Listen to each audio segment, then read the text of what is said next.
नमस्कार मित्रांनो. तर आज केलं आपण टाकीचं काम. एक टाकी दुसऱ्या टाकीले अटॅच केली.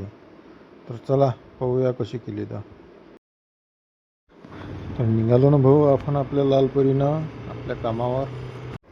तर भाऊ ही पांढरी टाकी आपल्याला ह्या हिरव्या टाकीला अटॅच करायची आहे. पहिले हे टँकले लागणारं सामान आणून घेतलं.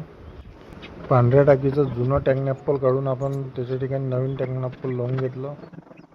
त्याच्यानंतर भाऊ आपण हिरव्या टाकीले होल पाडलं. होल पाडून टँक नॅपल फिट करून घेतलं. त्यानंतर भाऊ म्हणत चहा आला. चहाची 2 घोटं मारून घेतले. डबल कामाला लागलो. सगळे कनेक्शन व्यवस्थित फिट करून टाकू. कनेक्शन फिट करेपर्यंत तुम्ही चॅनलला सबस्क्राईब करा, फॉलो करा आणि शेअर करून टाका. तर अशा प्रकारे केली भाऊ आपण टाकी फिट. तुम्हाला जर काम आवडलं असेल तर कमेंटमध्ये नक्की सांगा. तर आपण आता भेटू पुढच्या व्हिडिओमध्ये. धन्यवाद.